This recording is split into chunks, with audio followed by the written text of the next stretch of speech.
Hello, नमस्कार और आदाब तमाम दोस्तों। आपके दोस्त और रहनुमा इरफान की तरफ से एक बार फिर आपके अपने चैनल एस्ट्रो एश्योरेंस पे हाजिर हूँ। हमारे जाती नक्षत्र में जितने भी भाव हैं और जितनी भी राशियां हैं, उन सबको कुछ खास खूबियां, कुछ खास मानी और कुछ खास असरात दिए गए हैं। और जब हम किसी जाती नक्षत्र का तज्जिया करते हैं तो हम उसे मुख्तलिफ जावियों से देखने की कोशिश करते हैं। दूसरे भाव से कमाई और बचत के जाविये से, पहले भाव से लग्न से, शोहरत और समाज में हैसियत के जाविये से, तीसरे भाव से जद्दोजहद, खुद इख्तियारी, राबता वगैरह से। और हर एक भाव का कुछ न कुछ खास मतलब है। अब एक बात है कि हमारे वजूद की वजह क्या है?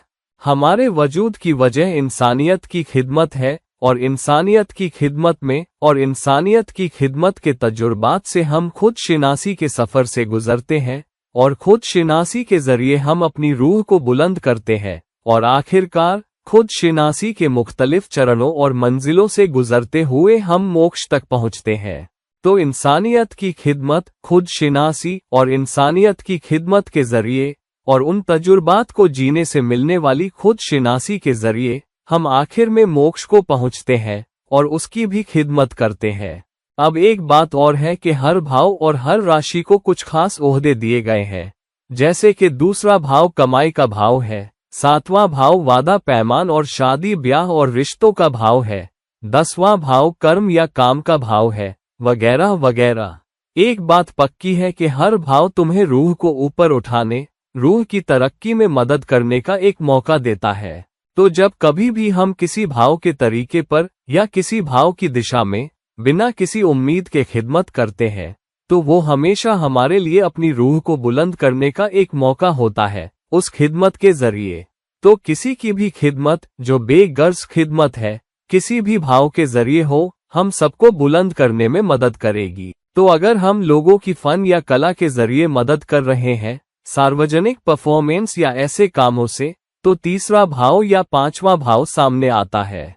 अगर हम छठे भाव के जरिए खिदमत कर रहे हैं, लोगों की, मोहताजों की, बीमारों की या जो भी मुसीबत में है उनकी मदद कर रहे हैं, तो छठा भाव सामने आता है। तो हर एक भाव रूह की बुलंदी में मदद करने के लिहाज से भी सामने आता है। और बेशक लग्न भी सारी जिंदगी को बेगर्ज खिदमत और दूसरों की मदद के नाम कर देने से हम शायद खुद शिनासी तक पहुंच सकते हैं और अपनी रूह को बुलंद कर सकते हैं उम्र भर की बेगर्ज खिदमत के जरिए। मगर तीन भावों को खास तौर से मोक्ष भाव कहा गया है। चौथा भाव, 8वां भाव और 12वां भाव। और 8वें भाव की रूहानियत, उसके रहस्य और छुपी बातों पर बहुत कुछ कहा गया है। और 12वें भाव की मोक्ष देने की ताकत और कर्म बराबर करने की ताकत पर भी बहुत कुछ कहा गया है। मगर चौथे भाव पर इस बारे में कि वो कैसे एक मजबूत मोक्ष भाव हो सकता है, इतना नहीं कहा गया, जबकि इसे मोक्ष भाव का दर्जा दिया गया है। लेकिन अक्सर हम चौथे भाव को माल दौलत के भाव के तौर पर भी देखते हैं कि तुम्हारी सारी दौलत, तुम्हारे सारे जायदाद, ये सब चौथे भाव से जाहिर होते हैं। तो जहां किसी भाव को खास तौर पर इस चीज या उस चीज के लिए मखसूस कर देना आसान है, वहीं उस भाव को मोक्ष से जोड़ना आसान नहीं, खास करके जब दूसरे भावों को मोक्ष से मजबूती से जोड़ा गया हो। तो आखिर चौथा भाव कैसे मोक्ष की मजबूत निशानी है?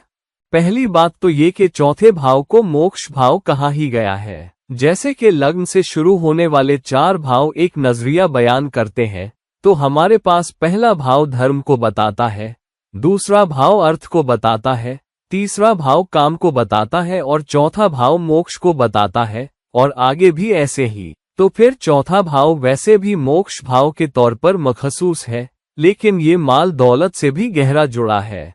मगर जबकि ये माल दौलत से जुड़ा है कि हमारी घरेलू खुशी और हमारा ज़हनी सुकून का भाव है, तो हमें क्या बताया जा रहा है या हमसे क्या कहा गया है, वो ये कि तुम्हारी घरेलू खुशी और ज़हनी सुकून तुम्हें सबसे मजबूती से तब मिलेगा जब तुम में दूसरों की खिदमत की खूबी भी होगी। सिर्फ चौथे भाव से ताल्लुक रखने वाली खिदमत ही नहीं, जो कि तुम्हारा अपना खानदान है, अपने खानदान की खिदमत करना, गृहस्थ आश्रम, ये जरूर है, ये अहम है। और गृहस्थ आश्रम को भी सबसे अहम कहा गया है, जो आखिर में नजात या मोक्ष की तरफ ले जाता है। और ये बात इसलिए भी है, जो मायने रखता है वो, और जो चीज वो पेश करता है वो।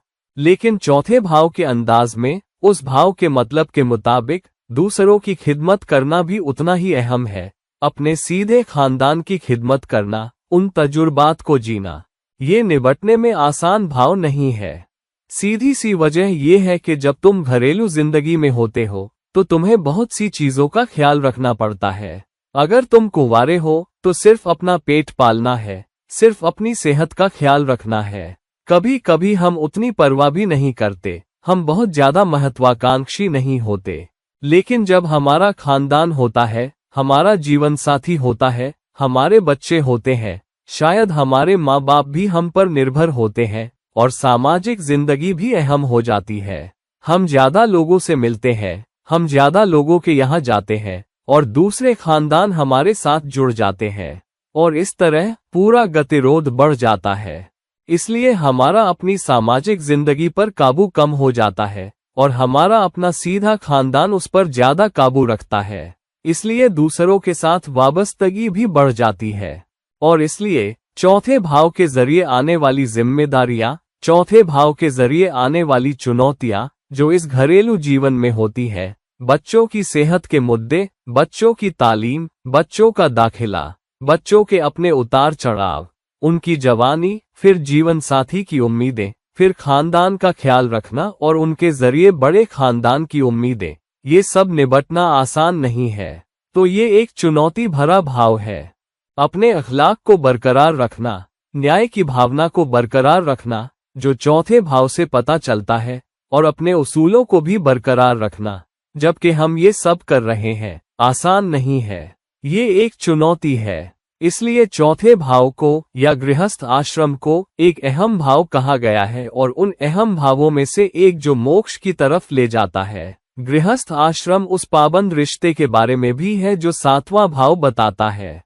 मगर सातवें भाव की विस्तार है तुम्हारा घर, जो तुम अपने जीवन साथी के साथ बनाते हो। तो जीवन साथी सातवें भाव से पता चलता है, रिश्ते सातवें भाव से पता चलते हैं।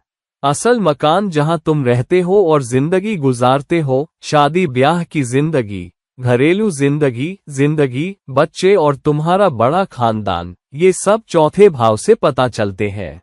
और इसलिए चौथा भाव और सातवां भाव और दूसरा भाव, ये तीनों गृहस्थ आश्रम के अहम हिस्से हैं। लेकिन चौथा भाव सबसे अहम हिस्सा है। उन तजुर्बातों की किस्म के लिहाज से जिन्हें तुम्हें जीना है, उन तजुर्बातों की किस्म के लिहाज से जिनका सामना तुम्हें करना है, उन चुनौतियों के लिहाज से जिनका तुम्हें सामना करना है। और इसलिए हमारी जिंदगी का ज्यादातर हिस्सा, अगर देखो तो, हमारी अपनी जिंदगी के मुद्दों को सुलझाने में गुजरता है, जो हमसे, हमारे जीवन साथी, बच्चों, माँ बाप और भाई बहनों से ताल्लुक रखते हैं, बाहर की चीजों से ज्यादा। और बाहर की चीजें भी सिर्फ अंदर की चीजों में ही हिस्सा डालती हैं। तो हम जो काम करते हैं, वो अपने खानदान की सहायता के लिए है, उम्मीदों को पूरा करने के लिए है, अपनी जरूरतों को पूरा करने के लिए है, ना कि उस तंजीम की जरूरतों के लिए जो हमें नौकरी दे रही है। तो चौथा भाव एक अहम भाव है। ये एक बहुत अहम भाव है, तजुर्बातों और चुनौतियों के मुख्तलिफ इलाकों के लिहाज से जिनका हमें सामना करना है, और उन चुनौतियों के बीच उनमें कामयाब होना, और फिर भी कोई ऐसा शख्स होना जो उनके बारे में उसूलों पर कायम है। ये हमारी रूहों को बुलंद करने का, अपनी पहचान और खुद शिनासी के जरिए, और अपनी रूह को ऊपर उठाने का एक बहुत मजबूत मौका है। लेकिन कुछ और चीजें भी हैं जो चौथे भाव को बहुत अहम बनाती है। कौन सा सितारा या खगोलीय पिंड हमारी रूह की नुमाइंदगी करता है? सूरज है। सूरज को दिगल या सबसे ज्यादा दिशा की ताकत 10वें भाव में मिलती है। मतलब के 10वें भाव के उल्ट वाला भाव वो है जहां सूरज को सबसे कम दिशा की ताकत मिलती है। अगर 10वां भाव दक्षिण दिशा को बताता है, तो सूरज की सबसे कम ताकत चौथे भाव में दिखती है, उत्तर दिशा, जो आधी रात के वक्त भी है। मतलब के चौथे भाव में रूह सो जाती है, और रूह सोती है और दूसरे आलम में तब निकलती है जब वो मोक्ष हासिल कर लेती है। तो ये एक बहुत ही मजबूत नुक्ता है, सूरज को सबसे ज्यादा दिशा की ताकत देना। जब वो दक्षिण दिशा में हो जो 10वें भाव से पता चलती है, जबकि चौथा भाव उत्तर दिशा वो घर है जहां सूरज को सबसे ज्यादा आराम मिलता है, रूह को आराम मिलता है, और इसलिए चौथा भाव मोक्ष से जुड़ा हुआ अहम है।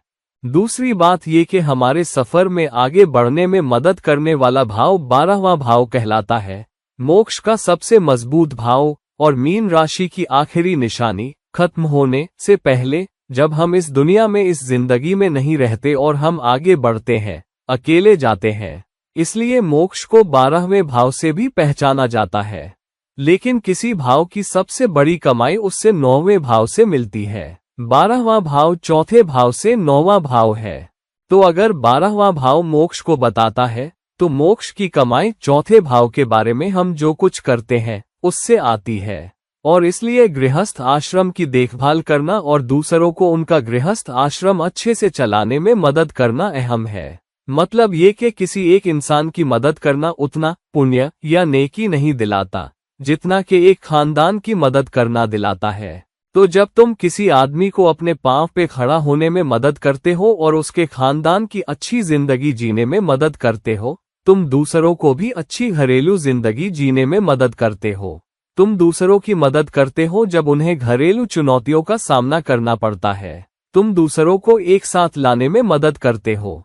तुम दूसरे खानदानों को जुड़ने में मदद करते हो जब उनके बीच टूटने की नौबत आ जाती है। तब तुम सबसे ज्यादा पुण्य हासिल करते हो, तुम सबसे ज्यादा अच्छे कर्म हासिल करते हो। और इसलिए चौथा भाव वो भाव भी है जो 10वें भाव के सीधे उल्ट है। 10वां भाव शनि की एनर्जी से पता चलता है और चौथा भाव चांद की एनर्जी से पता चलता है। पाबंदी 10वें भाव से पता चलती है और परवरिश, नजात और देखभाल और हमदर्दी की खूबी भी चौथे भाव से आती है। तो एनर्जी का बंटवारा और एक दूसरे की एनर्जी को पूरा करना, अपने गृहस्थ आश्रम और दूसरों के गृहस्थ आश्रम के लिए समर्पित खिदमत के जरिए, ये चौथे भाव से जुड़ा एक बहुत मजबूत नुक्ता है। और इसलिए खुद मोक्ष से ये क्यों अहम है? ये शनि और चांद की एनर्जी क्यों अहम है? क्योंकि शनि वो ग्रह है जो शूद्रों की भी नुमाइंदगी करता है। शूद्र वर्ण व्यवस्था में चौथा वर्ण है और शूद्रों पे शनि की हुकूमत है। शनि कर्म बराबर करने वाला है। अगर तुम सबसे निचले पायदान के लोगों की अच्छी खानदानी जिंदगी जीने में मदद करते हो, क्योंकि अक्सर ऐसा होता है कि ये लोग हमारी खिदमत करते हैं ताकि वो अपने खानदान की खिदमत कर सके, और अगर तुम उन्हें काफी पैसे देते हो, वक्त पे पैसे देते हो, उनके बच्चों की फीस देते हो, यकीनी बनाते हो कि उनके बच्चे स्कूल जाएं और उनकी अच्छी जिंदगी जीने में मदद करते हो, तो ये ऐसा है जैसे तुम उनकी घरेलू जिंदगी में, उनके गृहस्थ आश्रम में भी मदद कर रहे हो। और इसलिए शनि की खिदमत करना सीधे तुम्हारे कर्म को बराबर कर रहा है। तो अगर तुम सच में अपना बुरा कर्म का कर्ज उतारना चाहते हो और सबसे ज्यादा अच्छा कर्म का जमा करना चाहते हो, तो किसी खानदान को टिके रहने में मदद करो। किसी खानदान को अच्छी घरेलू जिंदगी जीने में मदद करो। सबसे निचले पायदान के लोगों की जो तुम्हारे लिए काम करते हैं, जो तुमसे नीचे हैं और जो किसी न किसी तरह तुम्हारी खिदमत करते हैं, उनकी अच्छी घरेलू जिंदगी जीने में मदद करो ताकि वो अपना गुजारा कर सकें और वो भी खुश और सुकून वाले हों। और उसके जरिए तुम गृहस्थ आश्रम की सबसे ज्यादा खिदमत करते हो। गृहस्थ आश्रम सिर्फ अपनी और अपने सीधे खानदान की खिदमत करने का नाम नहीं है, बल्कि दूसरों की खिदमत करने का भी है। और उसके जरिए तुम रूहानी बुलंदी की सबसे ऊंची शक्ल हासिल करते हो। लोग समझते हैं कि नजात कुंवारापन या सब कुछ त्याग देने और योगी की जिंदगी जीने से मिलती है। सच्चाई से दूर की बात है। सच तो ये है कि एक घरेलू इंसान की जिंदगी जीना, गृहस्थ आश्रम, उन चुनौतियों का सामना करना, उन तजुर्बातों का सामना करना, अपनों की खातिर कुर्बानी दे पाना, फिर भी अपने उसूलों से समझौता ना करना, उन्हें बेहतर घर, बेहतर गाड़ी दिलाने की कोशिश में, और उन उसूलों को ना छोड़ना, और दूसरों की, सबसे निचले पायदान के लोगों की, अपने उसूलों पे कायम रहते हुए मदद करना, यही योगी होने की सबसे सच्ची शक्ल है। वो असली कर्म योगी है। कर्म योगी बनने के लिए जान लो कि तुम्हें चौथे भाव से पैदा होने वाली चुनौतियों और मुद्दों को छोड़ना होगा। जब तुम माल दौलत के पीछे भाग रहे हो, तो चौथे भाव की माल दौलत के पीछे मत भागो। खुशी के पीछे भागो, सुकून के पीछे भागो, दूसरों की मदद करने के पीछे भागो। दूसरों की मदद करना अपने खानदान के अलावा अपना मकसद बना लो, अपना अहम मकसद बना लो। और तभी जब तुम दूसरे लोगों के चेहरे पे मुस्कान देख सकते हो, सबसे निचले पायदान के लोगों के, उनकी मदद करो ताकि उनकी अपनी अच्छी घरेलू जिंदगी हो, उनका अपना गुजारा हो। यही सबसे बेहतरीन तरीका है। तो तुम्हारा गृहस्थ आश्रम और दूसरों को उनका गृहस्थ आश्रम करने में तुम्हारी मदद, जहां माल दौलत के पीछे भागना नहीं बल्कि फर्ज, जिम्मेदारी और अपनों की मदद करना है और दूसरों की मदद करना है, मोक्ष के लिए अहम है। ये कर्म के नजरिए से भी अहम है, क्योंकि सीधा खानदान वो सब हैं जो तुमसे कर्म के धागे से बंधे हैं, जो इस जन्म में जीवन साथी है, किसी दूसरे जन्म में कोई दूसरा रिश्ता रहा होगा। एक भाई बहन, इस जन्म में एक बहन, पिछले जन्म में तुम्हारी माँ रही होगी। तो घरेलू सुकून बनाए रखना असल में मतलब है कि तुम कर्म के कर्ज को भी बराबर कर रहे हो, क्योंकि तुम शायद अपने बाप, अपनी माँ, अपनी बहन, अपने जीवन साथी, अपने बच्चों का कर्ज लिए हो सकते हो। इसलिए गृहस्थ आश्रम इतना अहम है, क्योंकि तब तुम इन सब अहम रिश्तों का कर्म का कर्ज चुका रहे हो, साथ में अपने उसूलों पे सच्चे रहते हुए और सबसे निचले पायदान के लोगों की मदद करते हुए, जिनकी नुमाइंदगी शनि करता है, और उसके जरिए 12वें भाव की कमाई हासिल करते हुए, जबकि 12वां भाव चौथे से 9वां है। तो उन दूसरों की मदद करने पे ध्यान दो जो तुमसे नीचे हैं, जो तुम्हारे लिए काम करते हैं, या जो गरीब हैं, सबसे गरीब गरीबों की, घरेलू नौकर जो मैदी तुम्हारी मदद करने आती है, तुम्हारे नीचे काम करने वाले लोग, या प्लम्बर जो तुम्हारे घर में कोई टैप ठीक करने आता है, या बढ़ई जो तुम्हारे घर का कोई फर्नीचर ठीक करता है, या ड्राइवर जो तुम्हें घुमाता है। उन सबका ख्याल रखो, उनकी भी अच्छा गृहस्थ आश्रम जीने में मदद करो, और गृहस्थ आश्रम के जरिए नजात और मोक्ष के दरवाजे खोलो। तो दोस्तों, इस वीडियो को पसंद कीजिए, इस वीडियो को शेयर कीजिए, और अगर आप मुझसे व्यक्तिगत सलाह मशविरा चाहते हैं तो नीचे दिए गए लिंक पर मुझसे संपर्क कीजिए। और किसी और वक्त किसी और वीडियो के साथ, तब तक के लिए ये थे आपके दोस्त और रहनुमा इरफान। नमस्कार।